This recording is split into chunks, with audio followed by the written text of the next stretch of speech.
সিরাজদিখানে আসন্ন ত্রয়োদশ জাতীয় সংসদ নির্বাচনকে সামনে রেখে মুন্সিগঞ্জ ১ আসনে বাংলাদেশ জাতীয়তাবাদী দল বিএনপি ধানের শীষ প্রতীকের পথসভা ও গণসংযোগ অনুষ্ঠিত হয়েছে।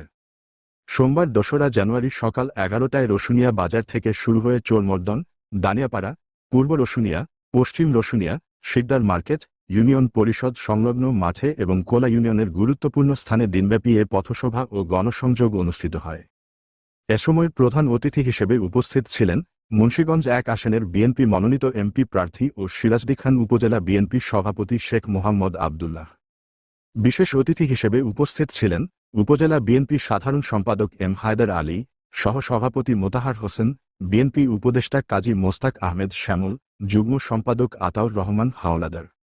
আরও উপস্থিত ছিলেন রসুনিয়া ইউনিয়ন বিএনপি সভাপতি খিজির চৌধুরী, জেলা যুবদলের ১ নং সদস্য দেলোয়ার হোসেন দুলাল, জেলা যুবদল নেতা আমজাদ হোসেন, বিএনপি নেতা মৌলানা মনির হোসেন, উপজেলা যুবদলের সদস্য সচিব শাহাদাত শিকদার, যুগ্ম আহ্বায়ক মোহাম্মদ সুমন খান, কেবি ডিগ্রি কলেজের ছাত্রদলের সভাপতি অনন্যা রহমান অর্পাসহ বিভিন্ন পর্যায়ের নেতাকর্মী বৃন্দ উপস্থিত ছিলেন।